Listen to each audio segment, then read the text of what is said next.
मूकं करोति वाचालं पंगुं लंघयते गिरिं यत्कृपातमहं वन्दे परमानन्दमाधवम्। गीताशास्त्रमिदं पुण्यं यः पठेत् प्रयतः पुमान् विष्णोः पदमवाप्नोति भयशोकादिवर्जितः।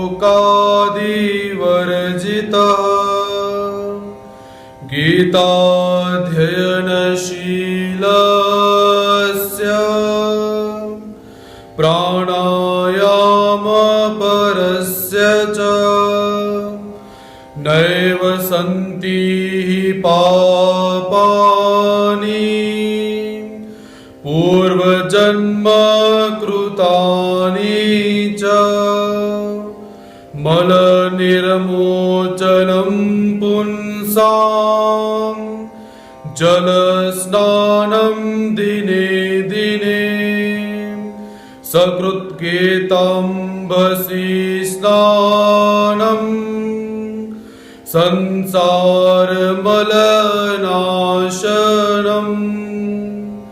गीता सुगीता कर्तव्या किमन्यै शास्त्रविस्तरे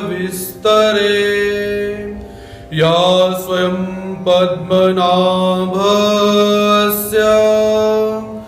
मुखपद्मात् विनिसृता। सर्वोपनिषदो गावो दोग्धा गोपालनन्दन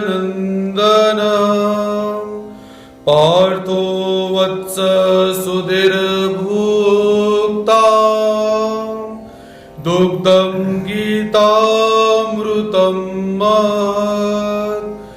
एकं शास्त्रं देवकी पुत्रगीतम् एको देवो देवकी पुत्र एव एको मंत्रस्य नामानि यानि कर्मप्येकं तस्य देवस्य सेवा। श्री गोपाल कृष्ण महाराज की।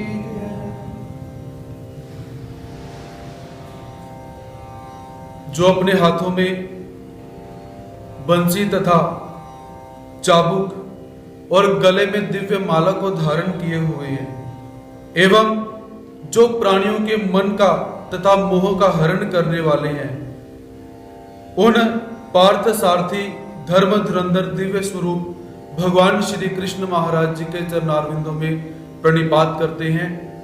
उसी के साथ संपूर्ण गुरुकुल के प्रति नतमस्तक होकर आज के अध्ययन सत्र में भारतवर्ष का कहूं या संपूर्ण विश्व का कहूं, ऐसा जो दिव्य ग्रंथ श्रीमद् भगवत गीता है, उस ग्रंथ का हम सब यहाँ पर अध्ययन का शुभारंभ करते हैं। तो श्रीमद् भगवत गीता का महात्म्य क्या है? हमारे हिंदू समाज के अंदर बहुत सारे ग्रंथ हमें प्राप्त होते हैं जो हमें अध्यात्म की तरफ लेकर जाते हैं। आप उसे रामायण कहिए, महाभारत कहिए, या श्रीमद् देवी भागवत कहिए, श्रीमद् भागवत पुराण कहिए, या 18 पुराण कहिए, उपनिषद कहिए, वेद सूत्र कहिए, आप वेदांत कहिए, जितने भी हिंदू संप्रदाय के अंदर ग्रंथ कहे जाते हैं, उन सभी ग्रंथों में से श्रीमद् भगवत गीता ग्रंथ का महात्म्य अपने आप में अनुपम्य है। क्योंकि प्रस्थान त्रय के अंतर्गत श्रीमद् भगवत गीता को ग्रहण किया जाता है। प्रस्थान त्रय अर्थात प्रस्थान अर्थात जाना। जिन 3 वस्तुओं के माध्यम से जीवात्मा चलता है उसे प्रस्थान त्रय कहा जाता है। तो प्रस्थान त्रय के अंदर सबसे पहले एक वैदिक प्रस्थान है जिसे उपनिषद कहा जाता है। दूसरा दार्शनिक प्रस्थान है जिसे ब्रह्म सूत्र कहा जाता है। और तीसरा जिसे स्मार्त प्रस्थान है उसे श्रीमद् भगवद गीता कहा जाता है। तो ये तीनों के तीनों अन्य हिंदुओं की दृष्टि में मोक्ष को प्रदान करने वाले हैं। लेकिन थोड़ा सा विचार करें कि जो हमें उपनिषद प्राप्त होते हैं, जो वैदिक प्रस्थान है, तो वैदिक प्रस्थान को, वेदों को पढ़ने के लिए जीवात्मा का अधिकारी होना बहुत जरूरी है। जब तक जीवात्मा वेदों को पढ़ने का अनधिकारी रहेगा तब तक वो वेदों को पढ़ ही नहीं सकता। और जब किसी ग्रंथ को पढ़ा ना जाए, अध्ययन ना किया जाए, तो वो ग्रंथ के अंदर जो भी लिखा हुआ है वो कैसा है, व्यर्थ हो जाता है। तो मतलब जो वैदिक प्रस्थान है, उस वैदिक प्रस्थान से जीवात्मा मोक्ष की तरफ नहीं पहुंच सकता। उसके पश्चात दार्शनिक प्रस्थान जो वेदांत है, जो ब्रह्म सूत्र है, उसके विषय में बात करें तो ब्रह्म सूत्र कैसे हैं, इनके अंदर मंत्र आए हुए हैं। तो उन मंत्रों को भी सह स्वभाव से कोई जान नहीं सकता, उनके अर्थों का मनन नहीं कर सकता। और जब किसी तत्व के अर्थों का मनन ना किया जाए, वो भी कैसा है, व्यर्थ हो जाता है। अपने आप में तो वो संपूर्ण है, लेकिन अध्ययन करने वाले के अभाव के कारण, ज्ञान के अभाव के कारण वो वस्तु निष्फल चली जाती है। आपसे पहले भी निवेदन किया गया था कि यदि दृष्टि ही ना हो तो दर्पण क्या कर सकता है, ये सिद्धांत हम यहां पर बोल सकते हैं। अब प्रस्थान त्रय के द्वय प्रस्थानों के बाद जो तृतीय प्रस्थान स्मार्त कहा जाता है, जिसे श्रीमद् भगवद गीता हम कहते हैं। तो श्रीमद् भगवद गीता कैसा ग्रंथ है? इस ग्रंथ को अध्ययन करने के लिए किसी भी अधिकार की आवश्यकता नहीं कि आप सब पहले पूर्ण संस्कृत को जानकर आएंगे तभी जाकर आप इसका अध्ययन कर सकते हो। तत्पश्चात जो ब्रह्म सूत्र के अंदर, वेदांत के अंदर तत्व इत्यादि आए हुए हैं जो बहुत क्लिष्ट हैं, तो श्रीमद् भगवद गीता के अंदर भी क्या है, ऐसे क्लिष्ट तत्व प्राप्त नहीं होते।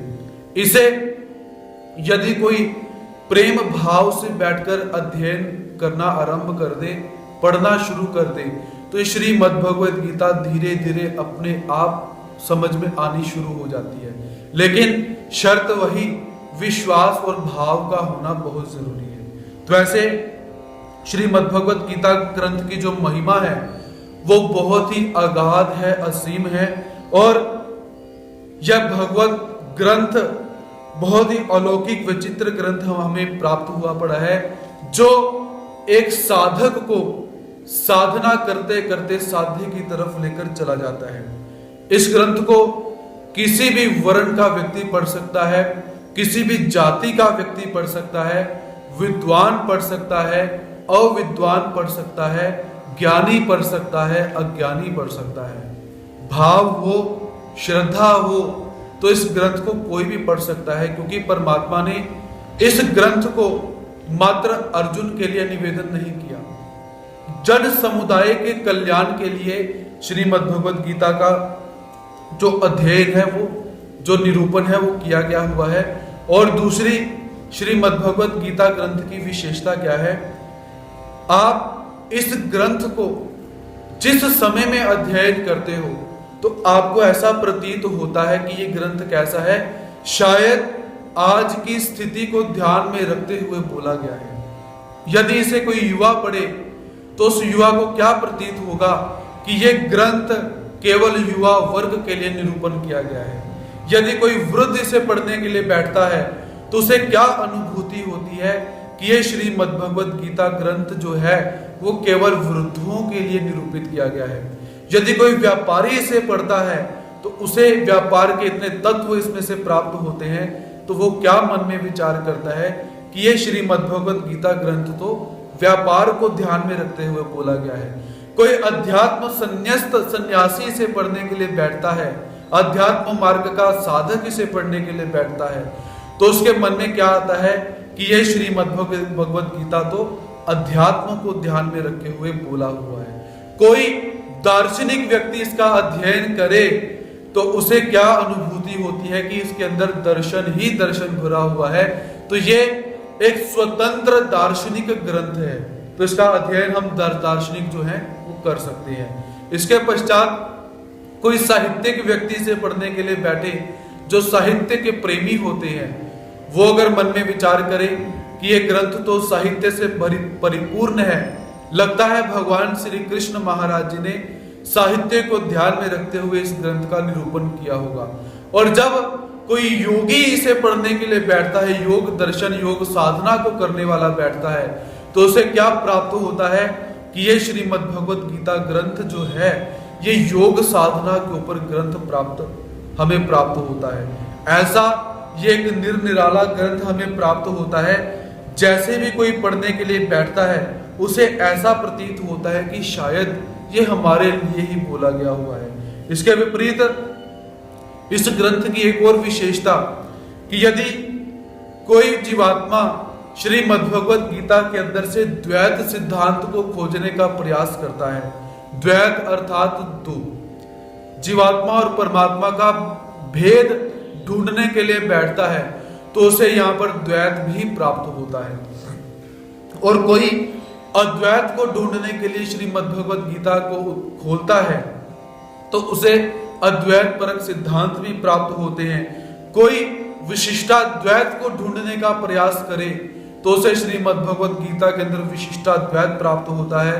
और कोई साधक द्वैताद्वैत ढूंढने का प्रयास करे तो उसे द्वैताद्वैत प्राप्त हो जाता है।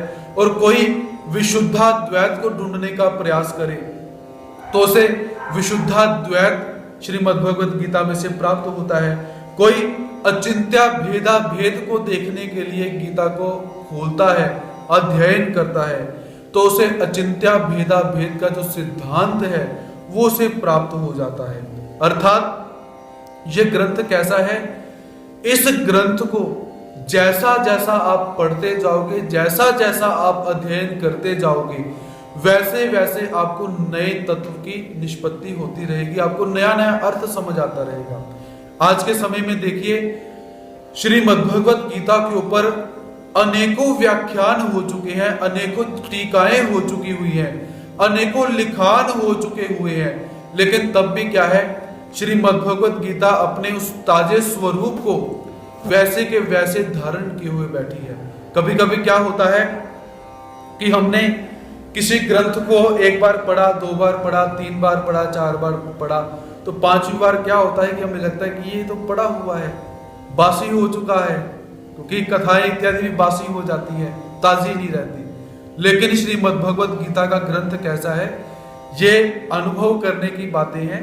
बोलने के लिए बहुत सारे शब्द हमें प्राप्त होते हैं, लेकिन ये अनुभवनीय बातें हैं। जब अनुभव करोगे तो आपको समझ आएगा कि ये जब भी आप श्रीमद्भगवत गीता को पढ़ने के लिए बैठते हो, आज से पहले भी आप लोगों ने सबने गीता पढ़ी ही हुई है, तकरीबन जितने भी भक्त यहाँ पर श्रवण कर रही हैं, जय कृष्णी है या जय कृष्णी नहीं है, उन सब ने कहीं ना कहीं गीता का अध्ययन किया हुआ है और कहीं ना कहीं संतों के मुख से गीता के वचनों का श्रवण भी किया हुआ है। और जिन्होंने नहीं किया हुआ, अक्सर वो भी कभी कभी बाहर जाकर क्या कहते हैं, देखो गीता में ये लिखा हुआ है। अर्थात नहीं पढ़ने के बाद भी गीता ने हमारे ऊपर छाप डालकर रखी हुई है, क्योंकि लोग किसी को समझाना, देखो गीता में ऐसी ऐसी बात लिखी हुई है, ना गीता उसने पढ़ी कभी, ना उसके किसी परिवार के व्यक्ति ने पढ़ी हुई है, लेकिन फिर भी श्रीमद्भगवत गीता का प्रभाव एक ऐसा है कि अध्ययन करने वाला व्यक्ति हो या अध्ययन करने वाला व्यक्ति ना हो, उन सब के ऊपर श्रीमद्भगवत गीता ने अपनी छाप डालकर रखी हुई है। तो ऐसा ये ग्रंथ कैसा है, आप जिस भी ऋतु के अंदर पढ़ो, जिस भी काल के अंदर पढ़ो, जिस भी स्थिति के अंदर पढ़ो, ये आपको नया और ताजा लगेगा। क्यों लगेगा? पहले तो हम ये विचार करते हैं कि जब अध्ययन करना हो तो स्थिति अनुकूल हो तब हम अध्ययन करने के लिए बैठे। लेकिन श्रीमद्भगवत गीता की एक विशेषता ये भी रही है कि इस गीता ग्रंथ का निरूपण कब किया गया, जब स्थितियां विषम हो चुकी है, प्रतिकूल हो चुकी हुई है, युद्ध क्षेत्र के अंदर इस ग्रंथ का निरूपण किया जा रहा है। अर्थात युद्ध करने के लिए जब उद्यत हुए, तामसी वातावरण है और राजसी वातावरण है, उस वातावरण के अंदर परमात्मा निरूपण करने के लिए प्रवृत्त हो रही है। यह भी श्रीमद् भगवत गीता की हमारी एक विशेषता है कि जब तक आप मन में विश्वास नहीं रखोगे, तब तक यह ग्रंथ आपके ऊपर प्रभाव डालने का प्रयास अवश्य करेगा, लेकिन वो प्रयास डाल नहीं पाएगा। सबसे पहला क्या है? अनुभव और विश्वास। क्योंकि जब तक अर्जुन को भगवान श्री कृष्ण महाराज जी के वचनों पर विश्वास नहीं हुआ, तब तक ये शब्द वो सुन रहे थे, लेकिन उन्हें समझ बिल्कुल भी नहीं आया कि वो परमात्मा कहना क्या चाहते हैं, वर्णन क्या करना चाहते हैं। तो इसलिए शब्दों को सुनकर उसे मन में विश्वास को पूर्ण रूप से धारण कीजिए, चाहे वो विश्वास मिथ्या ही क्यों ना हो। तो एक बार क्या हुआ, स्वामी विवेकानंद के पास एक स्त्री जाती है। वो स्त्री विवेकानंद जी से प्रश्न करती है कि आप अपने व्याख्यान के अंदर एक बात पर जोर देते हो कि विश्वास अगर आपका दृढ़ हो तो आप कुछ भी कर सकते हो। तो स्वामी विवेकानंद जी ने कहा कि बिल्कुल सही बात है, आपका विश्वास अगर दृढ़ हो तो आप कुछ भी कर सकते हो। तो वो स्त्री चुनौती देती हुई स्वामी विवेकानंद से क्या कहती है कि ये सामने मेरे पत्थर पड़ा हुआ है, इस पत्थर को मैं हटाना चाहती हूं, इसको अदृश्य करना चाहती हूं, तो क्या करूं? स्वामी विवेकानंद जी ने कहा बहुत सरल बात है, बैठिए। उस स्त्री बैठी। स्वामी विवेकानंद जी ने कहा आंखें मूंदिए, आंखें बंद करिए। उसने अपनी आंखें बंद करी। अब स्वामी विवेकानंद जी ने कहा कि अपने मन में विचार कीजिए कि मेरे सामने पत्थर है ही नहीं।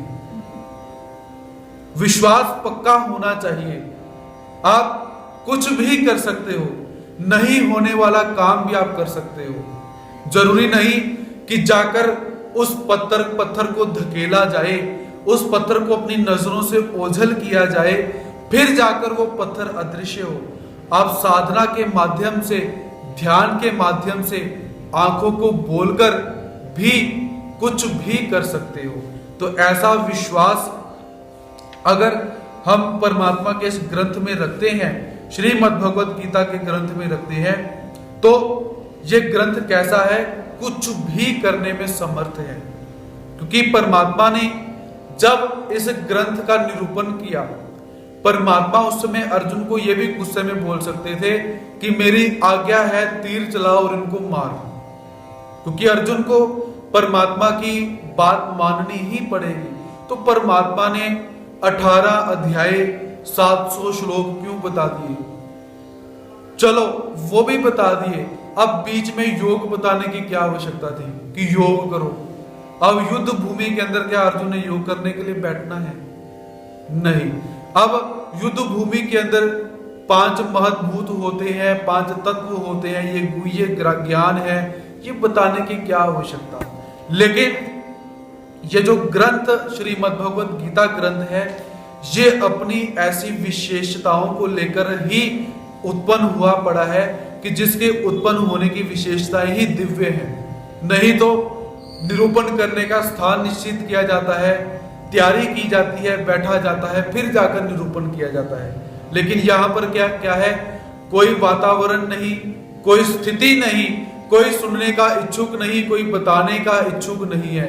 लेकिन फिर भी परमात्मा ने हम सब जीवात्माओं के उद्धार के लिए श्रीमद् भगवत गीता का जो है व्याख्यान है वो किया हुआ है। तो ऐसे इस ग्रंथ को श्रद्धा से युक्त होकर सुनिए, क्योंकि कहना हमारा काम, सुनना आपका काम और समझ में दिलाना परमात्मा का काम।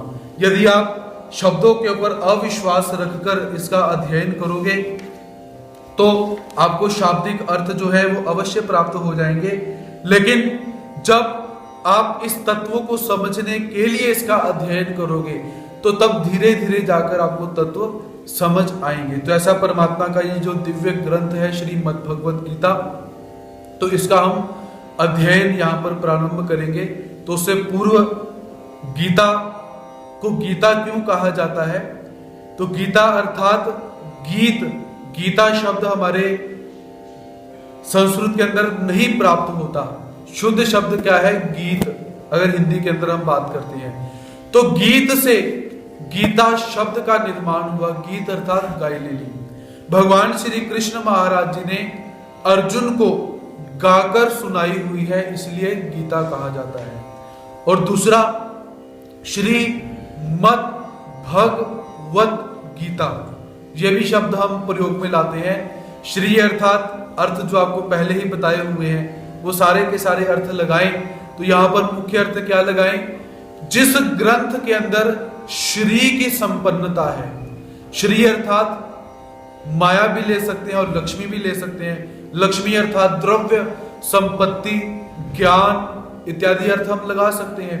तो जिस ग्रंथ के अंदर प्रत्येक वस्तु की समृद्धि है, सर्व संपन्न है जो ग्रंथ, उसके आगे श्री लगाया जाता है। मद अर्थात महत, महत अर्थात बहुत बड़ा, बहुत ज्ञान से युक्त या बड़ा।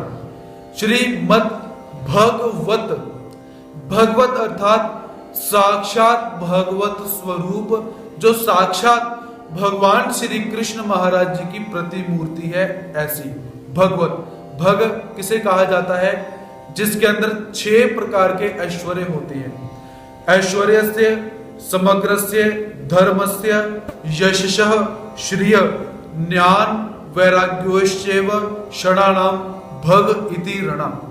जिसके अंदर 6 प्रकार के भग होते हैं उसे भगवान कहा जाता है।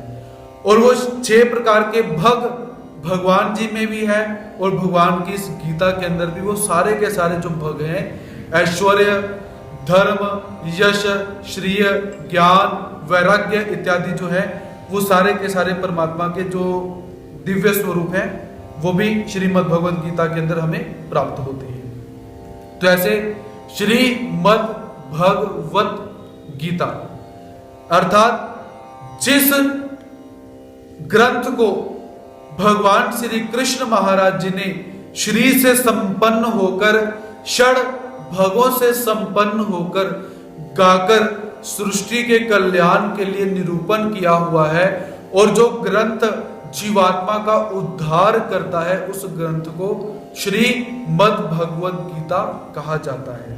उसके पश्चात हम कहीं कहीं छोटी सी एक गलती भी करते हैं। कहीं कहीं पर हम श्रीमद् भागवत गीता, तो श्रीमद् भागवत गीता भी हम कहते हैं। तो थोड़ा सा यहां पर ध्यान रखिए, श्रीमद् भागवत पुराण होता है, न कि गीता। भागवत शब्द पुराण के आगे लगाना है, गीता के आगे नहीं लगाना, और भगवत शब्द पुराण के आगे नहीं लगाना, केवल गीता के अंदर लगाना है। तो ऐसे हम यहां पर ध्यान दे सकते हैं। और तीसरा तत्व जो गीता है, गीता तत्व उपनिषदों में से ग्रहण नहीं किया गया हुआ है, क्योंकि बहुत सारे लोग गीता को गीतोपनिषद भी कहते हैं। हमें ऐसा ग्रंथ भी प्राप्त होता है, गीतोपनिषद। तो वो ग्रंथ बिल्कुल सही भी है, हम उसका निराकरण नहीं करते, लेकिन समझने के लिए आप यहां पर यह ध्यान कर सकते हो कि श्रीमद् भगवद गीता के सिद्धांत उपनिषदों में से लिए गए हैं, ऐसा नहीं है। ये भगवान श्री कृष्ण महाराज जी के स्वतंत्र सिद्धांत हैं, जो परावर जो वाणी है परमात्मा की, उससे अभिभूत है। तो ऐसे परमात्मा का जो अलौकिक अद्भुत दिव्य ग्रंथ जो है, जो सभी विद्वानों की मति को आज तक गति दे रहा है, कि विद्वान इतना समय होने के बाद भी इस गीता के ऊपर लिखान करते हैं। और हमारे राष्ट्र के अंदर ऐसा दूसरा कोई ग्रंथ नहीं है जिस ग्रंथ के ऊपर इतनी टीकाएं लिखी गई हों, और जिस ग्रंथ का अनुवाद देश की प्रत्येक भाषा के अंदर हो चुका हुआ है। वो आप उर्दू भाषा लीजिए, हिंदी ले लीजिए, मलयालम ले लीजिए, मराठी ले लीजिए, संस्कृत में मूल है, और अंग्रेजी भाषा आप ले सकते हो, कर्नाटकी भाषा ले सकते हो, या आप किसी भी भाषा को पकड़िए। प्रत्येक भाषा के अंदर प्रत्येक साहित्यक ने श्रीमद् भगवत गीता के ऊपर व्याख्यान और लिखान किया हुआ है। ऐसा दूसरा कोई भी ऐसा ग्रंथ नहीं जिसके ऊपर इतना व्याख्यान हो चुका हुआ है। मतलब कि कोई ना कोई इस ग्रंथ के अंदर विशेषता है। अब अंग्रेज जो हैं, अंग्रेजों को श्रीमद् भगवत गीता के ऊपर लिखने के लिए वो क्यों उत्पन्न हो रहा है भाव? इंग्लिश का और संस्कृत का दूर दूर कोई संबंध नहीं है, एकदम विपरीत भाषाएं हैं। क्योंकि जो देवनागरी हमारी देववाणी संस्कृत है वो शुद्ध वाणी बोली गई है, और जो इंग्लिश है वो अशुद्ध वाणी है। अशुद्ध कैसे? आपको अगर मैं बोलूं कैट लिखो, आप क्या लिखोगे? अगर मैं कहूं KAT, CAT cat, KAT cat, दोनों एक जैसे शब्द हैं। शुद्ध क्या हुआ? उसके पश्चात आपको मैं बोलूं इंग्लिश में नो लिखो, आप क्या लिखोगे? KNOW, जानने वाचक नो। लिखने में नो आता है, बोलने में नो आता है। आप पूछो क्यों? कोई अर्थ नहीं। आप पूछोगे कि सिद्धांत बताओ कि नो बोलने लिखने के बाद हम नो क्यों बोलते हैं? अंग्रेजों के पास इसका कोई भी उत्तर नहीं है। हम इसका उत्तर दे सकते हैं। हम अगर बोले कि ये यहाँ पर कृष्ण शब्द बना, इस पर ये अर्थ लगा, यहाँ पर एचो यवा यव सूत्र लगा, यहाँ पर ल्युटटू सूत्र लगा हुआ है, या यहाँ पर एचो यवा यव सूत्र लगा हुआ है, यहाँ पर न मुने सूत्र लगा हुआ है, यहाँ पर षडलिंग के सूत्र लगे हुए हैं, हम जवाब दे सकते हैं। अगर हम किसी शब्द को लिखते हैं तो हम अपनी देववाणी के माध्यम से, सूत्रों के माध्यम से उसका उत्तर दे सकते हैं। अब किसी एक विद्यार्थी ने पूछा, कोई एक अंग्रेजी के गुरुजी पढ़ा रहे थे, आप लोग भी अंग्रेजी को बहुत अच्छी तरह से जानते होंगे, तो आपको पता हो तो आप मुझे भी बताना। तो एक अंग्रेजी के शिक्षक अपनी कक्षा ले रही है, उसमें अंग्रेजी का व्याख्यान चल रहा है। पार्ट्स ऑफ बॉडी, भाई सिर को हेड बोलते हैं, फोरहेड मथे को बोलते हैं, आंखों को आईज बोलते हैं, कानों को एयर्स बोलते हैं, नाक को नोज बोलते हैं, जीभ को टंग बोलते हैं, ओठों को लिप्स बोलते हैं, गले को नेक बोलते हैं, तो बाजुओं को आर्म्स बोलते हैं, पेट को क्या बोलते हैं? स्टमक बोलते हैं। ऐसे पार्ट्स ऑफ बॉडी चल रहा था। तो सारे के सारे शरीर के अंग उन्होंने बोल दिए। बच्चा उठा, कहता सर एक प्रश्न है। कहते पूछो। कहते इस नाभि को, धुनी को इंग्लिश में क्या बोलते हैं? वो सर कहता पता ही नहीं। तो उस बच्चे ने फिर पूछा, सर बताओ, क्योंकि वो हो सकता है कि उस सर को ना पता हो, कभी कभी ये भी हो जाता है शिक्षक को बात नहीं पता होती।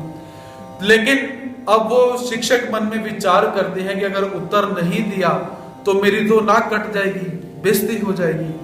तो वो शिक्षक क्या कहते हैं कि बेटा, जो अंग्रेज होते हैं उनकी नाभि ही नहीं होती, उनकी धुनी होती ही नहीं है।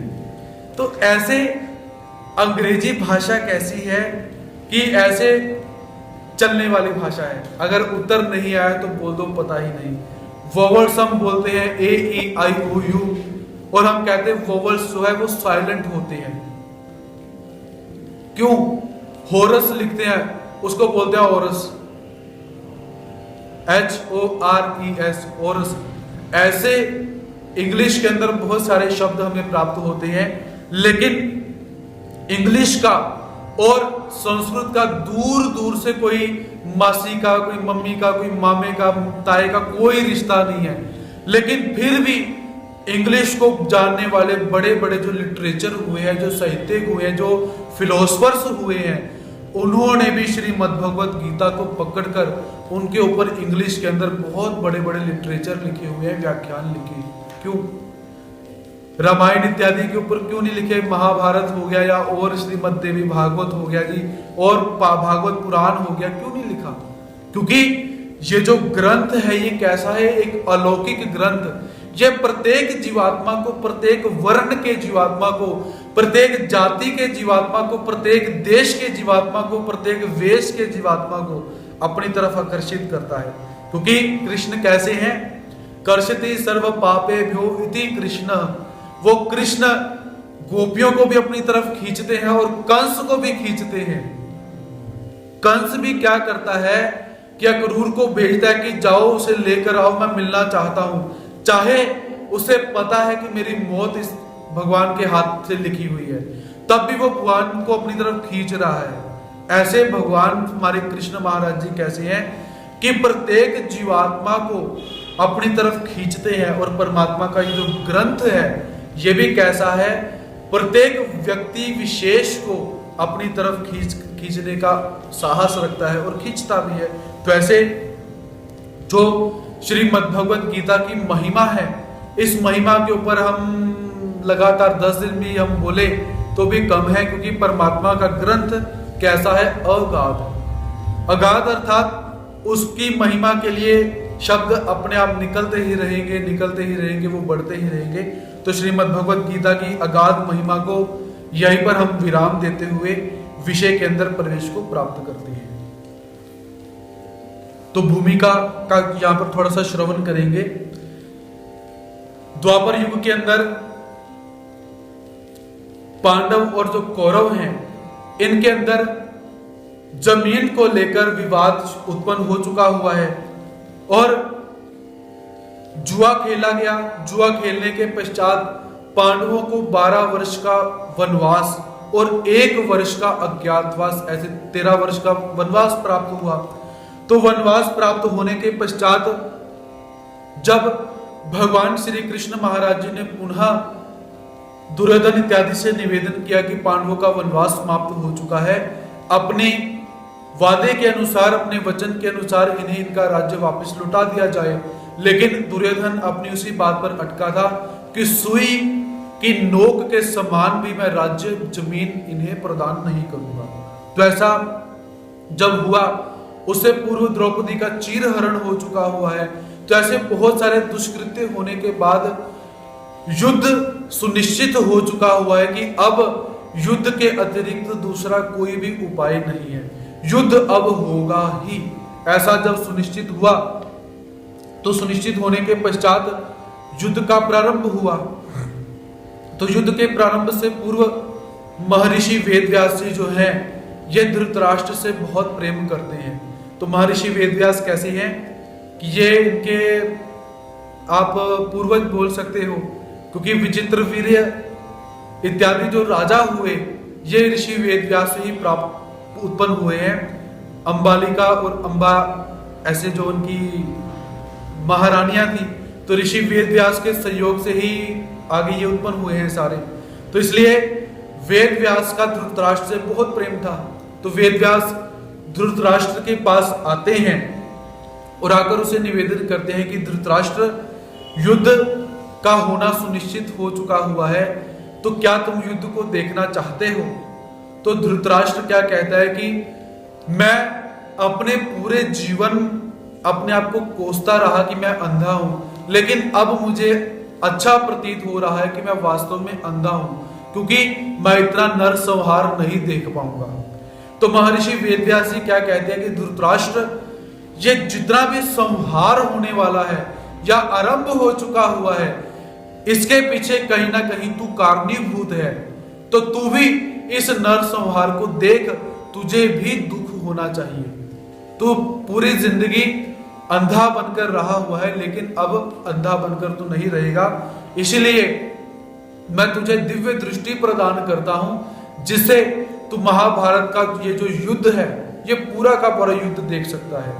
तो धृतराष्ट्र ने क्या कहा कि मुझे ऐसा दंड मत दो कि मैं जीते जी ही मर जाऊं, क्योंकि पांडव मरे या कौरव मरे, है तो मेरे पुत्र ही। तो ऐसा उसने कहा। लेकिन वेदव्यास जी क्या कहते कि नहीं, तुझे देखना ही पड़ेगा।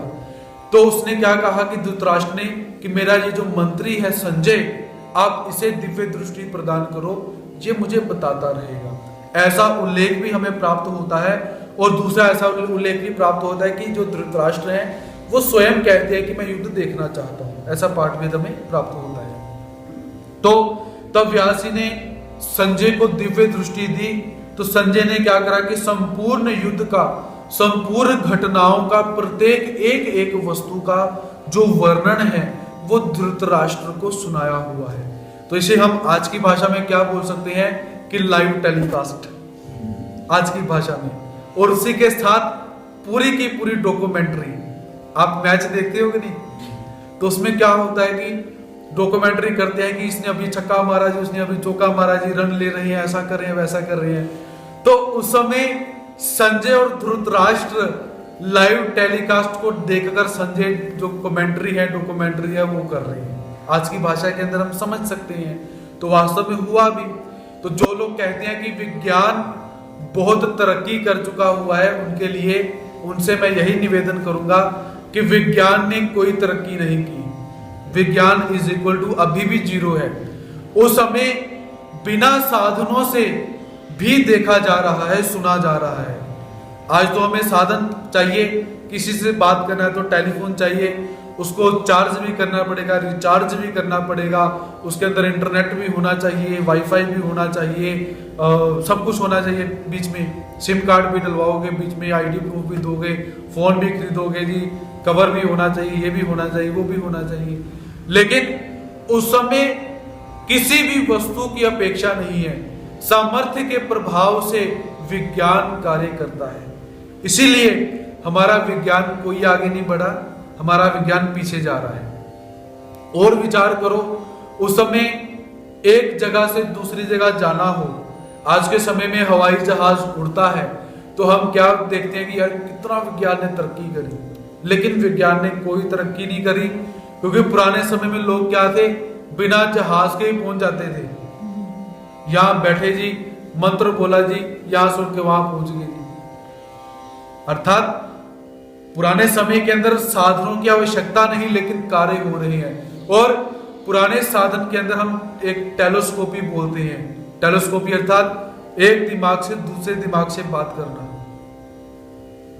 आज भी किंचित जो तंत्र मंत्र करते हैं, 1% ये टेलीस्कोपी जो हम बोल सकते हैं, ये जीवित है। उस समय तो कोई भी कर सकता है, कहीं भी कर सकता है। कभी नारद जी उठते हैं जी, ब्रह्मा के लोक में पहुंचे हुए हैं, तो कहीं कहीं पहुंचे हुए हैं, जा रहे हैं। अर्थात विज्ञान उस समय भी है और बहुत ऊंचा विज्ञान चरम सीमा पर चल रहा है। तो यहां पर जो संजय है, संजय जब युद्ध का प्रारंभ होता है, तो युद्ध के प्रारंभिक 10 दिवस संजय युद्ध क्षेत्र के अंदर रहते हैं। जो कुरुक्षेत्र की भूमि है, उस भूमि के अंदर 10 दिन तक संजय रहे हैं। 10 दिन के बाद वापिस आकर फिर उन्होंने धृतराष्ट्र को वो वर्णन सुनाना शुरू किया हुआ है। तो महाभारत में जो महाभारत ग्रंथ है, उसके अंदर 18 पर्व कहे जाते हैं। जैसे अध्याय होते हैं, स्कंद होते हैं, या चैप्टर हम आज की भाषा में बोले, वैसे ही महाभारत के अंदर 18 पर्व हैं। तो उन पर्वों के अंदर होने के पश्चात कई अवान्तर पर्व भी और भी आते हैं, जैसे उपनिषद हो गए, या बीच में छोटे छोटे उसके और भी अलग से चैप्टर हमें प्राप्त होते हैं। तो उसमें से भीष्म पर्व के अंतर्गत, अर्थात जब भीष्म पितामह छैया पर पड़ चुके हैं, उस पर्व के बाद भीष्म पर्व के अंतर्गत श्रीमद्भगवत गीता पर्व आता है। जब आप श्रीमद्भागवत पुराण ग्रंथ खोलोगे, उस ग्रंथ में जो भीष्म पर्व आप खोलोगे, उस पर्व के अंदर श्रीमद्भगवत गीता का जो व्याख्यान है हमें प्राप्त होता है, कि जो भीष्म पर्व के 13वें अध्याय से आरंभ होकर 42वें अध्याय तक समाप्त होता है। क्योंकि मूल ग्रंथ का भी ध्यान होना चाहिए, क्योंकि क्या होता है कि हम ग्रंथों को तो पढ़ते हैं, लेकिन कौन से ग्रंथ पढ़ते हैं जो 15वीं 16वीं 17वीं छपी हुई किताब है। मूल ग्रंथ कौन सा है, कहां से उद्भव हुआ, उस ग्रंथ का हमें पता ही नहीं होता। तो आज के समय में भी आप बाजार जाओगे, गीता खरीदोगे, वो किसने लिखी है, आप पढ़ोगे, गुरुजी इसमें तो ऐसा लिखा हुआ है, हमारा सिद्धांत ऐसा बोलता ही नहीं है। तो आप ऐसी कोई गीता को पढ़ोगे तो चक्कर में पढ़ोगे। तो इसलिए जो पंथीय गीताएं होती हैं, हमारे पंथ में लिखी हुई है, या गीता प्रेस गोरखपुर की गीता है जो अनुवादात्मक है, केवल टीकात्मक नहीं लेनी आपने, तो ऐसी गीता को हम पढ़ सकते हैं। तो ऐसे उस ग्रंथ के अंदर वैशंपायन और जन्मेजय संवाद के अंतर्गत धृतराष्ट्र संवाद, संजय संवाद भी हमें प्राप्त होता है। तो वहां पर धृतराष्ट्र और संजय के संवाद के अंतर्गत श्री कृष्ण और अर्जुन का संवाद हमें प्राप्त होता है, क्योंकि ये श्रीमद् भगवद गीता कैसी है, ये संवादात्मक ग्रंथ है। संवादात्मक ग्रंथ क्या होता है? संवाद करना, वार्तालाप करना। तो इस ग्रंथ के अंदर क्या है, कभी धृतराष्ट्र संजय से बात करते हैं, कभी संजय धृतराष्ट्र से बात करता है, कभी अर्जुन भगवान श्री कृष्ण महाराज जी से बात करता है, तो कभी अर्जुन भगवान श्री कृष्ण महाराज जी अर्जुन से बात करते हैं, कभी दुर्योधन द्रोणाचार्य से बात करता है जाकर, कभी द्रोणाचार्य अर्जुन को प्रत्युत्तर दे रहे हैं। तो ऐसे इस ग्रंथ के अंदर क्या है, संवाद प्राप्त होता है, वार्तालाप प्राप्त होती है। तो ऐसा ये अलौकिक ग्रंथ है। इसकी भूमिका हमने यहाँ पर श्रवण करी कि कहाँ कहाँ कैसे कैसे आरंभ हुआ। तो अब महाभारत के युद्ध को 10 दिन हो चुके हैं और 10वें दिन संजय कुरुक्षेत्र की भूमि से हस्तिनापुर के लिए वापस पधारे हुए हैं। तो धृतराष्ट्र जो है वो संजय से प्रश्न करते हैं। तो यहाँ पर हम प्रथम अध्याय का वर्णन प्रारंभ करते हैं। तो यहाँ पर श्लोक का उच्चारण किया जाएगा, शुद्ध उच्चारण। तो श्लोक का उच्चारण करने के पश्चात प्रत्येक शब्द का अर्थ बताने का मैं प्रयास करूंगा। उसके पश्चात सरल अनुवाद में बताने का प्रयास करूंगा। फिर उसके पश्चात हम उस श्लोक के ऊपर एक समीक्षात्मक अध्ययन करेंगे कि क्या क्या हो सकता है, क्या क्या नहीं हो सकता है। तो आप सबने यहाँ पर यह भी ध्यान रखना है कि श्लोक सुनने के बाद हम यहाँ पर आराम से चलेंगे।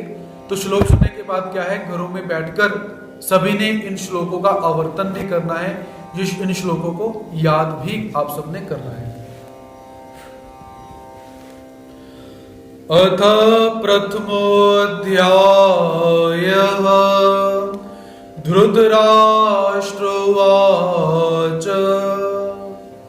अथ प्रथमो अध्यायः, अथ अर्थात अब हम सब यहां पर प्रथम अध्याय का शुभारंभ करते हैं। धृतराष्ट्र उवाच अर्थात धृतराष्ट्र बोले, किसके प्रति बोले? संजय के प्रति। धर्म क्षेत्रे कुरुक्षेत्रे समवेतायुत्सवः मामका पांडवाश्चैव किम कुर्वत संजय। तो धृतराष्ट्र संजय से क्या कहते हैं कि हे संजय, ये संजय कौन है? इनके पिता का नाम गल्वगन एक सूत कहा जाता है। ये भी एक सूत के पुत्र कहे गए हैं और धृतराष्ट्र के ये मंत्री हैं। तो ऐसे इनका उल्लेख हमें प्राप्त होता है। और साथ में ही ये भी बहुत बड़े विद्वान हैं, ज्ञान के प्रदाता हैं। तो ऐसा संजय का उल्लेख हमें प्राप्त होता है। और धर्मात्मा भी है, कौरवों की तरह नहीं है, धर्मात्मा है। तो धृतराष्ट्र संजय से पूछते हैं कि हे संजय, हे संजय अर्थात संबोधन, जब किसी को पुकारा जाता है तो उसे कैसे पुकारा जाता है कि हे संजय, हे कृष्ण, ऐसे। तो धृतराष्ट्र कहते हैं कि हे संजय, धर्म क्षेत्रे कुरुक्षेत्रे, धर्म क्षेत्र अर्थात धर्म की जो भूमि है, कुरुक्षेत्र अर्थात वही कुरुओं की जो भूमि है, समवेता, उस भूमि के अंदर इकट्ठे हुए युयुत्सव, युयुत्सव किसे कहते हैं? युद्ध की इच्छा करने वाले या जिनके लिए युद्ध करना उत्सव के समान है, ऐसे। मामका अर्थात मेरे पुत्रों ने, च और पांडवा और पांडवों के पुत्रों ने, किम अकुर्वत ने क्या किया। अर्थात धृतराष्ट्र संजय से पूछते हैं कि हे संजय, धर्म क्षेत्र उस कुरुक्षेत्र के अंदर इकट्ठे हुए जिनके मन के अंदर युद्ध को करने की इच्छा है, जिनके लिए युद्ध एक उत्सव के समान है, ऐसे मेरे और पांडवों के पुत्रों ने क्या किया। ऐसा प्रश्न जो धृतराष्ट्र है, वो धृतराष्ट्र ऐसे प्रश्न को पूछते हैं। तो अब समीक्षात्मक अध्ययन यहां पर देखते हैं कि धर्म क्षेत्र कुरुक्षेत्र, कुरुक्षेत्र की जो भूमि है उसे धर्म क्षेत्र क्यों कहा गया हुआ है। तो पहले हम यहाँ पर ये ध्यान में दें कि ये जो गीता का अध्ययन हम कर रहे हैं, तो श्रीमद् भगवत गीता के 18 अध्याय हैं और 700 श्लोक हैं। अब इसके अध्याय किसने बनाए, श्लोक किसने बनाए, संजय उवाच किसने लिखा, धृतराष्ट्र उवाच किसने लिखा। तो इसके समाधानार्थ ये अध्याय संगति, श्लोकों को सही सही जगह पर आकर बिठाना, अध्यायों को बटाना, ये सारा का काम ऋषि वेदव्यास जी के द्वारा किया गया है। बोलने का काम, निरूपण करने का काम भगवान श्री कृष्ण महाराज जी ने किया। सुनने का काम अर्जुन, संजय, हनुमान, धृतराष्ट्र इत्यादि ने किया। बताने का काम ऋषि वेदव्यास ने किया और लिखने का काम गणेश जी ने किया हुआ है। गणेश जी ने किया हुआ है, ऐसा हमें उल्लेख प्राप्त होता है। तो यहां पर ऋषि वेदव्यास जी ने श्रीमद् भगवत गीता का आरंभ किस शब्द से किया हुआ है? धर्म क्षेत्रे। धर्म कि जिस ग्रंथ के अंदर केवल धर्म की बातें हैं, उस ग्रंथ का हम आरंभ करते हैं। यहां पर धर्म शब्द को लेकर ऋषि वेदव्यास ने परमात्मा भगवान श्री कृष्ण महाराज जी के प्रति अपना नमस्कार भेजा हुआ है कि धर्म को धारण करने वाले भगवान जी आपको नमस्कार करती हैं। केवल धर्म को छोड़कर अगर हम धर्म का ध और म ले, ध और र ले, धर्म कैसे बनता है? ध पूरा म और ऊपर र, ऐसे ही है ना। अगर इसको हम संधि विच्छेद करें, ध आधा र और म जब मिलता है तब धर्म बनता है। तो ऐसे जिस ग्रंथ के अंदर धर्म की बातें की गई हो, ऐसे ग्रंथ का शुभारंभ किया जाता है। कल परसों भी आपसे निवेदन किया गया था कि प्रत्येक ग्रंथ को शुभ आरंभ करने से पूर्व उस ग्रंथ की अधिष्ठात्री देवता को, उस ग्रंथ के इष्ट को या लिखने वाले के इष्ट को नमस्कार किया जाता है। तो यहां पर श्रीमद् भगवत गीता का इष्ट कौन है? भगवान श्री कृष्ण महाराज जी। और बोलने वाले जो ऋषि वेद व्यास जी हैं, उनका इष्ट कौन हुआ? भगवान श्री कृष्ण महाराज जी। लिखने वाले जो गणपति हैं, उनका इष्ट कौन हुआ? भगवान श्री कृष्ण महाराज जी। ये भी ध्यान में रखिए। और दूसरा तत्व हम ये देख सकते हैं कि श्रीमद् भगवत गीता का अंतिम श्लोक का अंतिम पद नीतिर मतिर मम, अंतिम पद क्या है? नीतिर मतिर मम, लास्ट में आया मम, म और म। हम श्रीमद् भगवत गीता के पहला जो ध और र ले लें और अंतिम म उठाए तो क्या बनता है?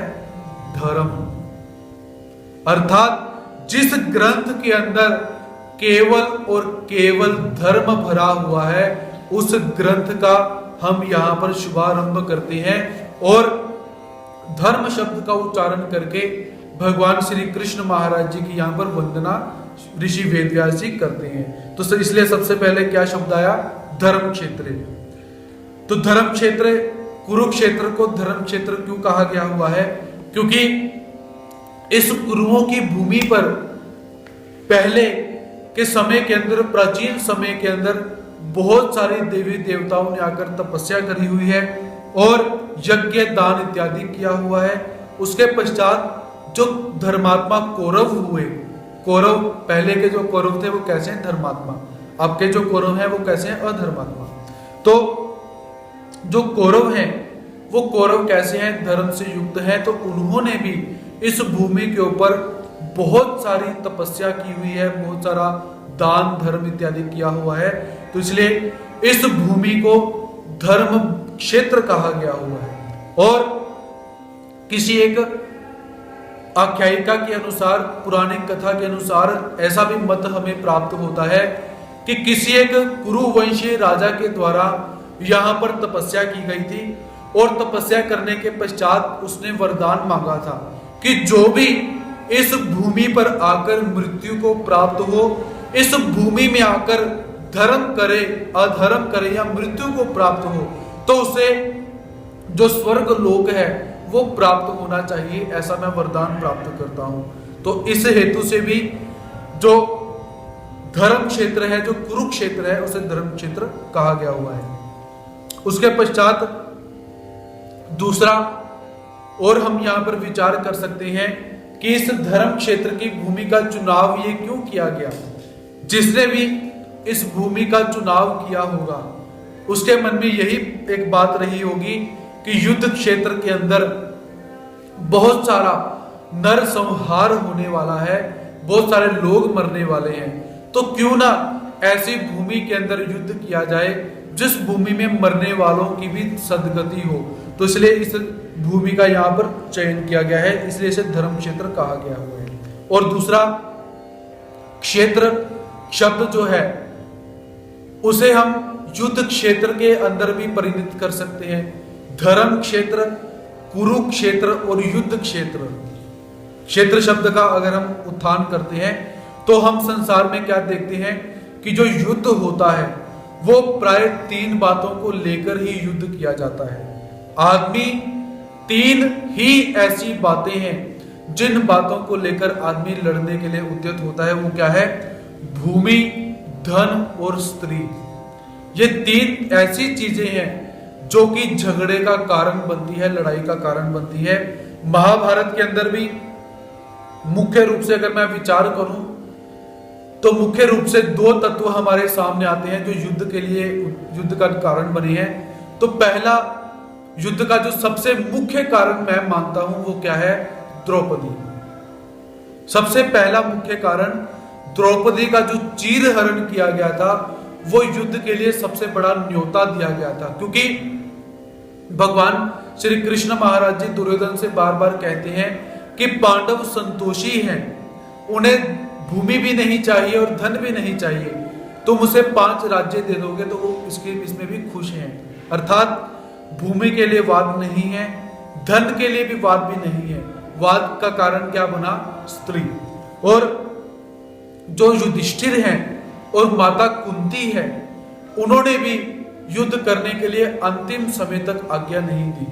और द्रौपदी का चीरहरण होने के पश्चात माता जो कुंती है, उस कुंती ने युद्ध का जो आदेश है वो चीरहरण के बाद दिया हुआ है। अब देखिए माता कुंती का जीवन चरित्र आप देखते हो। माता कुंती का आरंभ से लेकर अंत तक जीवन कैसे गया हुआ है? दुखों के अंदर।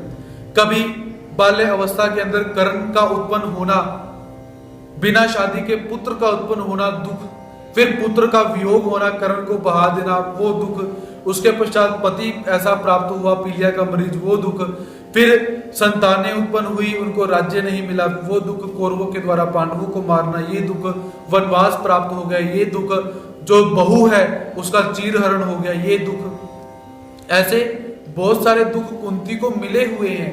तो माता कुंती को राज्य और धर्म की कोई अपेक्षा नहीं। माता कुंती ने युद्ध के लिए सहमति दी, उसके भी 2 कारण हमें प्राप्त होते हैं। पहला कारण द्रौपदी चीरहरण और दूसरा कारण भगवान श्री कृष्ण महाराज जी का अपमान। जब भगवान श्री कृष्ण महाराज जी दूत बनकर कौरवों की सभा में गए थे तो उस समय दुर्योधन ने कहा था कि इस ग्वाले को पकड़कर बंदी बना लिया जाए, ऐसा आदेश दिया था। तो ये जो भगवान श्री कृष्ण महाराज जी का अपमान हुआ था, ये 2 कारण युद्ध के लिए बने। तो सबसे पहला कारण क्या बना हुआ है? द्रौपदी का चीरहरण। तो ऐसे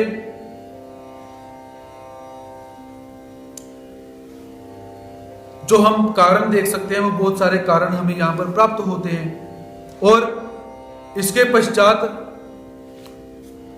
दूसरा अगर हम और देखें, धर्म शब्द की ही अगर हम व्याख्या करते हैं तो यद धार्यते तद धर्म, जिसने धर्म को धारण किया हुआ है उसे धर्म कहा जाता है। और क्षेत्र अर्थात जिस भूमि के अंदर ऐसे व्यक्ति पहुंच चुके हैं जिन्होंने धर्म को धारण किया हुआ है, और ऐसे व्यक्तियों के प्रति जिसने धर्म को धारण किया हुआ है ऐसा व्यक्ति बोल रहा है, और जिसने धर्म को धारण किया हुआ है ऐसा व्यक्ति सुन रहा है, ऐसा जिसके अंदर धर्म ही धर्म भरा हुआ है, उस ग्रंथ का हम यहाँ पर श्रवण करते हैं। अर्थात प्रत्येक पद के अंदर धर्म हम देख सकते हैं। तो ऐसे कुरुक्षेत्र और उसकी भूमि कैसी है, धर्म क्षेत्र, ये यहां पर हम देख सकते हैं। उसके पश्चात दूसरा पद हमें प्राप्त हुआ, समवेता युयुत्सव। तो धृतराष्ट्र यहां पर क्या कहता है कि इकट्ठे हुए युद्ध की इच्छा से, युयुत्सव अर्थात जिनके लिए युद्ध कैसा है, उत्सव। तो ये उत्सव किनके लिए है, केवल कौरवों के लिए। युद्ध करना पांडव बिल्कुल नहीं चाहते थे। पांडवों की तरफ से बहुत बार युद्ध को टालने का प्रयास किया गया, लेकिन जो दुर्योधन था, वो दुर्योधन कैसा है कि युद्ध करने में बहुत हर्षित होता है, प्रसन्न होता है। उसके मन में युद्ध करने की बहुत तीव्र उत्कंठा है। वो दुर्योधन युद्ध को कैसा मानता है, युद्ध एक उत्सव के समान है, क्योंकि उसे अपनी सेना के ऊपर, अपने बल के ऊपर बहुत जो अभिमान इत्यादि है वो बहुत सारा है। तो इसलिए आज युद्ध की इच्छा से, युद्ध जिनके लिए उत्सव के समान है, ऐसे मामका पांडवाश्चैव, मामका अर्थात मेरे। अब धृतराष्ट्र अगर यहां पर पांडवाश्चैव की जगह कौरव शब्द का प्रयोग करता, या मामका सिर्फ मेरे ऐसा प्रयोग करता, तो बहुत अच्छी बात थी। क्योंकि इस युद्ध को होने के लिए एक और कारण मैं क्या बोल सकता हूं कि जो धृतराष्ट्र है, उस धृतराष्ट्र का ये भाव, वो भाव क्या है, धृतराष्ट्र क्या कहता है, मामका अर्थात मेरे और पांडवों के पुत्र। मेरे अर्थात जो कौरव इत्यादि दुर्योधन अर्थात मेरे जो है मेरे, और पांडवों के, पांडु राजा पंडु के पुत्र हैं, उन्होंने यहां पर अगर धृतराष्ट्र कहता कि कुरुक्षेत्र की भूमि के अंदर मेरे सभी पुत्र जो इकट्ठे हुए हैं, उन्होंने क्या किया, तो यहां पर भाव क्या आना था कि कौरव भी मेरे पुत्र हैं, पांडव भी मेरे पुत्र हैं। लेकिन धृतराष्ट्र मन में क्या भाव रखता है कि केवल कौरव मेरे पुत्र हैं, पांडव जो है मेरे पुत्र नहीं है, और पांडव मर जाए तो अच्छी बात है। क्योंकि जो युधिष्ठिर है, युधिष्ठिर धृतराष्ट्र को अपना पिता के समान मानता है, पिता मानता है। धृतराष्ट्र की आज्ञा के विरहित पांडव कोई भी काम नहीं करते हैं, उनकी आज्ञा को लेकर ही काम करते हैं। लेकिन धृतराष्ट्र क्या चाहता है, ये पांडव जैसे कैसे होकर मर जाएं और मेरा जो पुत्र है वो हस्तिनापुर का राजा बन जाए। लाक्षागृह का प्रसंग हुआ, तब भी धृतराष्ट्र ने दुर्योधन को कुछ नहीं बोला, कोई फटकार नहीं दी। भीम को जहर देकर मारने का प्रयास किया गया, धृतराष्ट्र मौन रहे। पांडवों को अनीति के मार्ग से वनवास की तरफ भेजा गया, धृतराष्ट्र कुछ नहीं बोले गए। उनके जुआ खेला गया, उसमें अनीति हुई, धृतराष्ट्र कुछ नहीं बोले गए। क्योंकि धृतराष्ट्र के मन के अंदर कहीं ना कहीं ये भाव है कि जो पांडव है वो मेरे पुत्र नहीं है, ये मर जाए तो अच्छा है, सिर्फ कौरव ही मेरे पुत्र हैं। इसीलिए अपने मन के अंदर द्वेष के भाव को रखते हुए धृतराष्ट्र शब्द क्या उच्चारण करते हैं, मेरे और पांडवों के पुत्रों ने क्या किया। तो इसलिए ये एक द्वेष का कारण भी जो है इस युद्ध को आमंत्रण देता है, इस युद्ध को आमंत्रित करता है। यदि किसी भी एक प्रसंग पर धृतराष्ट्र बोल उठते कि नहीं ये तूने गलत किया, ऐसा नहीं करना चाहिए, किसी एक प्रसंग पर, तो ये युद्ध न होता। लेकिन धृतराष्ट्र अपने मन के अंदर द्वैधी भाव रखकर, दुविधा का भाव रखकर, दो गुटों का भाव रखकर उन्होंने अपने राज्य को संचालित किया हुआ है, जिस कारण से ये महाभारत का जो युद्ध है वो उत्पन्न हुआ। उसके पश्चात किम अकुर्वत संजय, कि ये संजय उन्होंने क्या किया, यह ऐसा प्रश्न उन्होंने पूछा। लेकिन उस समय की स्थिति क्या है, ये धृतराष्ट्र यहाँ पर ये नहीं पूछना चाहते कि युद्ध हुआ कि नहीं हुआ, किसने क्या किया, कैसा कैसा हुआ, क्योंकि धृतराष्ट्र जानते हैं कि जो युद्ध है उसे प्रारंभ हुए 10 दिन हो चुके हैं और भीष्म पितामह भी मृत्यु शैया पर आकर पहुंच चुके हुए हैं। उसके बाद श्रीमद् भगवद गीता का व्याख्यान संजय जो है वो धृतराष्ट्र को सुनाने के लिए उद्यत हो रहा है। तो ऐसे हम बहुत सारे तत्वों को देखकर यहाँ पर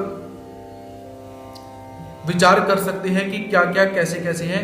और भी मेरे पुत्र अर्थात मामका और पंडु के पुत्र पांडुओं, इस मतभेद के कारण ही राग और द्वेष पैदा हुआ। राग अर्थात इच्छा, धन को प्राप्त करने की इच्छा, और क्रोध अर्थात क्रूर भाव, जिसके कारण ये लड़ाई की हलचल उत्पन्न हुई। और धृतराष्ट्र के भीतर पैदा हुए राग द्वेष का फल यह निकलता है कि 100 के 100 कौरव मारे जाते हैं। अर्थात हलचल उत्पन्न हुई। हलचल उत्पन्न होने के पश्चात कुछ नया प्राप्त हुआ।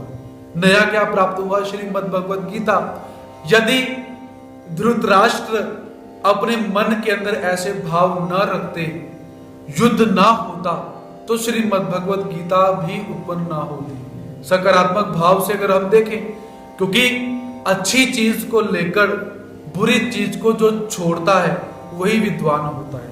तो महाभारत का ये जो युद्ध हुआ, ये युद्ध कैसा है कि इस युद्ध के अंदर, इस युद्ध की जितनी निंदा की जाए उतनी कम है, क्योंकि कितना नरसंहार इस युद्ध के अंदर हो रहा है वो हम इसका अध्ययन हम करेंगे ही। लेकिन सकारात्मक दृष्टि से अगर विचार करें कि सकारात्मक दृष्टि क्या है कि इस युद्ध के कारण हमें ऐसी पतित पावनी श्रीमद् भगवद गीता का उपदेश हमें प्राप्त हुआ है। ये हम सब जीवात्माओं के लिए एक बहुत अच्छा संकेत है। तो तात्पर्य कि जैसे दही पिलोते हैं उसमें हलचल पैदा होती है और उसमें से नवनीत प्राप्त होता है। नवनीत अर्थात माखन, नई चीज अर्थात मक्खन बोलो आप। और वैसे ही क्या हुआ कि मामका पांडवाश्चैव, जब धृतराष्ट्र ने अपने मन के अंदर ऐसे भाव की हलचल लाई कि मेरे पुत्र अलग हैं और जो पंडु है उस पंडु के पुत्र अलग हैं, ऐसी हलचल जब पैदा हो जाती है तो उस हलचल के पैदा होने से, उस भेद के पैदा होने से क्या हुआ कि अर्जुन के मन में कल्याण की अभिलाषा को जागृत करते हुए भगवान श्री कृष्ण महाराज जी ने उस युद्ध रूपी दही के बीच में श्रीमद् भगवद गीता हलचल को पैदा करके, अर्जुन के मुंह को पैदा करके, हलचल को पैदा करके इस नवनीत को भगवान जी ने बोला हुआ है। तो ऐसे श्रीमद् भगवद गीता का जो प्रथम श्लोक है, यहाँ पर हम उसका साधक बाधक तत्वों से विचार कर सकते हैं कि प्रत्येक पद को अगर हम ग्रहण करें तो प्रत्येक पद बहुत सारे भावों को लेकर, बहुत सारे अनुभवों को लेकर हमारे समक्ष उपस्थित होता है। उसमें आप धर्म क्षेत्र ले लीजिए, कुरुक्षेत्र ले लीजिए। अगर क्षेत्र शब्द अगर हम और पढ़ें तो क्षेत्र क्या है? जिस खेत के अंदर बीज को डाला जाता है, अच्छे और बुरे बीज को, तो आज कुरुक्षेत्र की भूमि के अंदर अच्छे और बुरे बीजों को डाला जा रहा है और उसकी जो फसल है वो उत्पन्न होने वाली है। इसलिए क्षेत्र हम यहाँ पर ये भी अर्थ ले सकते हैं जिसके अंदर धर्म करने वाले उपस्थित हो चुके हुए हैं। धर्म क्षेत्र अर्थात धर्म का पक्ष जिन्होंने धारण किया हुआ है, ऐसे पांडव और भगवान श्री कृष्ण महाराज जी जिस भूमि के अंदर उपस्थित हो चुके हैं उसे धर्म क्षेत्र कहा जाता है। और दूसरा कुरुक्षेत्र, कुरु अर्थात कौरव, कौरव अर्थात अधर्मी। जिस क्षेत्र के अंदर अधर्मी आ चुके हुए हैं, युद्ध करने के लिए इकट्ठे हो चुके हुए हैं, उस क्षेत्र को क्या कहा गया है? कुरुक्षेत्र या अधर्म क्षेत्र। आप कुरुक्षेत्र का शब्द का अर्थ एक और लगा सकते हो, अधर्म क्षेत्र। जिस भूमि के अंदर अधर्म करने वाले अधर्मी आ चुके हुए हैं। उस भूमि को अधर्म क्षेत्र भी कहा जा सकता है। अर्थ लगाने में क्या हर्ज, लगा सकते हो। समवेता इकट्ठे हुए, युयुत्सव अर्थात युद्ध की इच्छा से, मामकः मेरे, पांडवाश्चैव और पांडवों के पुत्रों ने, किम अकुर्वत हे संजय क्या किया हुआ है।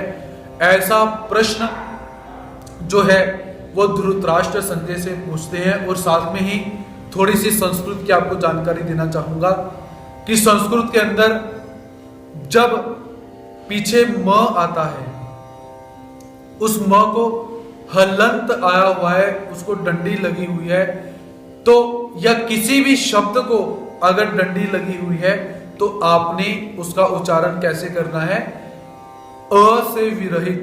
जैसे क के बीच में अ आया हुआ है, पूरा क है, उसका उच्चारण आपने कैसे करना है, क। यदि क के नीचे डंडी डाल दी गई है, उसके अंदर अ नहीं है, तो उसका उच्चारण कैसे करना है, क क क, अर्थात अ बीच में से निकल गया। क्योंकि श्लोक शुद्ध बोलोगे तो अच्छा रहेगा, नहीं तो सारे वक्ता और श्रोता श्लोक का उद्भव कैसे करते हैं, बोलते कैसे हैं, पिछो आई अगे चलाई, सुना और धड़ाधड़ बोल दिया। शुद्ध उच्चारण होना चाहिए। तो उच्चारण कैसे होगा, प्रैक्टिस से। उसके पश्चात पीछे जो बिंदियां आ जाती हैं उसका उच्चारण कैसे करना है, आधा ह, आधे ह की आवाज आप सबने निकालनी है। ए की आवाज ए, डबल ए की आवाज आई, छोटी ई की आवाज ई, बड़ी ई की आवाज ई, छोटा ऊ, बड़ा ऊ। ऐसा व्याकरण को थोड़ा सा ध्यान में रखिए और ऐसे ही हमें बोलने का अभ्यास करना चाहिए। वो हिंदी क्यों ना हो, उसमें भी थोड़ा सा बोलने का प्रयास कीजिए। तो पुनः एक बार यहां पर मैं आपको शुद्ध श्लोक का उच्चारण करके यहां पर बताना चाहूंगा। धर्म क्षेत्रे कुरुक्षेत्रे समवेता युयुत्सवः मामकः पांडवाश्चैव किमः कुर्वत संजय। शुद्ध उच्चारण पुनः, धर्म क्षेत्रे कुरुक्षेत्रे समवेता युयुत्सवः मामकः पांडवाश्चैव किम कुर्वत संजय। ऐसा आपने घर में बैठकर एक एक शब्द को पढ़कर उसका उच्चारण कीजिए, मुंह पर उसको बिठाइए, फ्लो बनाइए, फिर उसे गाकर बोलिए। कैसे, धर्म क्षेत्रे कुरुक्षेत्रे समवेता युयुत्सवः मामकः पांडवश्चैव किम कुर्वत संजय। फिर ऐसे जब फ्लो आपका पैदा हो जाए, फिर आप उस श्लोक को गाकर बोलिए। जब आप गाकर बोलोगे, हम आपको नई तर्ज भी देंगे कि इसी श्लोक को आप नई तर्ज में भी गाकर आप बोल सकते हो।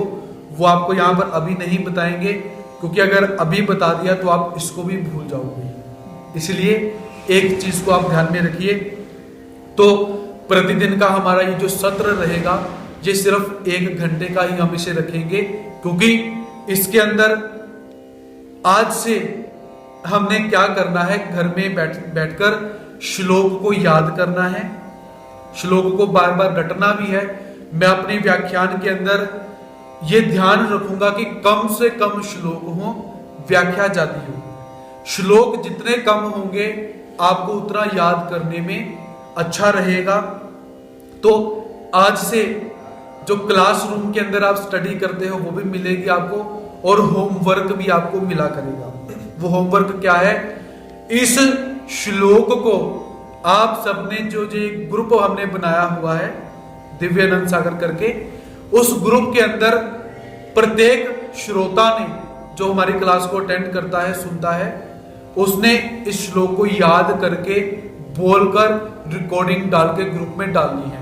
और नीचे अपना नाम भी लिखिए कि मैं यहाँ से हूं, मेरा नाम ये है, मैं शहर में निवास करता हूँ, करती हूँ, ये मेरे द्वारा एक प्रयास किया गया। और गलतियों से बिल्कुल घबराना नहीं है, क्योंकि जो कुछ करते हैं उनसे गलतियों का होना स्वाभाविक है। गलतियां कौन नहीं करता? जो कुछ नहीं करता। गलतियां करो, बेझिझक होके गलतियां करो, टेंशन किसी बात की नहीं लेनी। आज गलतियां करोगे, कल धीरे धीरे वो सुधर जाएंगी। इसलिए गलतियां भी वही करते हैं जो कुछ करने का हुनर रखते हैं। इसलिए गलतियां करो, शर्माना बिल्कुल नहीं है कि कैसे बोलेंगे, क्या है, कैसे है। अगर याद नहीं कर सकते हो, पहले तो याद कीजिए। पूरे दिन के अंदर संस्कृत का एक श्लोक याद करना बहुत बड़ी बात नहीं है। तो मैंने कहीं पर सुना था कि 5 मिनट के अंदर ऋषि वेद व्यास जी ने एक श्लोक का निर्माण किया हुआ है। 5 मिनट के अंदर श्लोक का निर्माण किया हुआ है। और हमारे भास्कर भट्ट बोरीकर जो एक अधिकरण हुए, उनकी बुद्धि कैसी थी? नींबू पकड़ते थे, ऊपर उछालते थे, जब तक नीचे नींबू आता था एक श्लोक बना देते थे। और कैसा श्लोक कि भत्स्तद भास्पुर हम कवि केचित गंडन दंड मंडित संस्फुरण, ऐसा बड़ा लंबा सा श्लोक आता है। मतलब कि नींबू को नीचे आने में कितना समय लगेगा। याद रखो, हम ऐसे धर्म के अनुयायी हैं, हमें महानुभाव कहा जाता है। महान अनुभाव यस्य ते महानुभाव, जिनका अनुभाव, जिनका तेज बहुत महान होता है, उसे महानुभाव कहते हैं। अगर हमारे पंथ के अधिकरण श्लोक निर्माण कर सकते हैं ऊपर से नीचे नींबू फेंक कर, तो हम ये श्लोक याद नहीं कर सकते? जज्बा होना चाहिए, कर सकते हो। और श्रीमद् भगवत गीता की श्लोक कैसे हैं? बहुत सरल हैं, मक्खन की तरह। मक्खन निकाला था ना हमने, यह मक्खन की तरह बिल्कुल आसान है, छोटे छोटे श्लोक हैं। नहीं तो ऐसे हमारे दंडी जैसे कवि हुए हैं, वो श्लोक अमृतसर से शुरू करते हैं, जलंधर तक पहुंच जाए, श्लोक ही नहीं खत्म होता। ऐसे लंबे लंबे श्लोक शुरू किए हुए हैं, बीच में स्टे ही नहीं, ब्रेक ही नहीं लगाई उन्होंने। आप उनके श्लोकों को देखो कि श्लोक एक पद शुरू किया, ये लंबा चौड़ा श्लोक दे मारा हुआ है। ऐसे बहुत कठिन श्लोक है, बोली जा रहे बोली जा रहे बोली जा रहे, बुद्धि अगलों की बनाए। लेकिन भगवान जी ने यहाँ पर क्या है, अनुष्टुप छंद के अंदर ये सोखे बिल्कुल सरल श्लोक भगवान जी ने बोले, ऋषि वेद व्यास जी ने बोले, लिखे। तो प्रत्येक साधक ने जो भी श्रवण करता है, अगर हमने ये गीता शुरू करी तो कल हमारे सद्भक्त पास में बैठे ये कहते, गुरुजी ये गीता कब खत्म होगी? मैंने कहा या तो हम खत्म होंगे या गीता खत्म होगी, कुछ तो होएगा। तो इसलिए अगर हम एक श्लोक को एक दिन में लेंगे तो 700 दिन के अंदर हमारी गीता खत्म हो जाएगी। मुझे विश्वास है कि 700 दिन के अंदर हम इस गीता को खत्म करेंगे। तो परमात्मा की इच्छा कि परमात्मा हमें खत्म करते हैं, कि गीता को खत्म करते हैं, लेकिन हमारा प्रयास ये चलता रहेगा। लेकिन थोड़ा सा ध्यान रखिए, मान लीजिए हमारे जिंदगी के कितने दिन निकल गए हैं, बहुत सारे दिन निकल चुके हैं, अब हम हजारों के अंदर उसकी गिनती ले सकते हैं। तो जब इस पैटर्न से, इस पद्धत से हम चलेंगे तो 700 दिन के बाद आपको पूरी की पूरी श्रीमद् भगवत गीता अर्थ अर्थांतर विवेचन शुद्ध श्लोक के उच्चारण सहित याद हो जाएगी। अगर ऐसे हम खरगोश की न्यायी हम चले, तब भी 700 दिन के पश्चात क्या होगा, हमें गीता पूरी की पूरी याद हो जाएगी। तो हमारा प्रयास रहेगा। सुनने के लिए बहुत अजीब सा लगता है, लेकिन जान है तो जहान है, और उत्साह है तो हम कुछ भी कर सकते हैं। तो इसलिए जो प्रत्येक दिन का जो श्लोक है, 1, 2 या 3 श्लोक हमारे होंगे, तो आप सबने वो श्लोक याद करके हमें उस ग्रुप के अंदर सभी ने सुनाने हैं। और मैं समय निकालकर आप सभी के श्लोकों को सुनकर आपकी अशुद्धियां बताने का भी मैं प्रयास करूंगा कि कौन कौन सी अशुद्धि रह चुकी हुई है। तो आज का जो श्रीमद् भगवत गीता का प्रथम दिवस है, उसे हम यहीं पर समाप्त करते हैं। पुनः कल के सत्र के अंदर भगवान जी की इस दिव्य वाणी को लेकर इस अलौकिक ग्रंथ को लेकर आप सबके समक्ष यहाँ पर उपस्थित होने का प्रयास रहेगा। तब तक के लिए सभी भक्तों को जय श्री कृष्ण। दंडोत।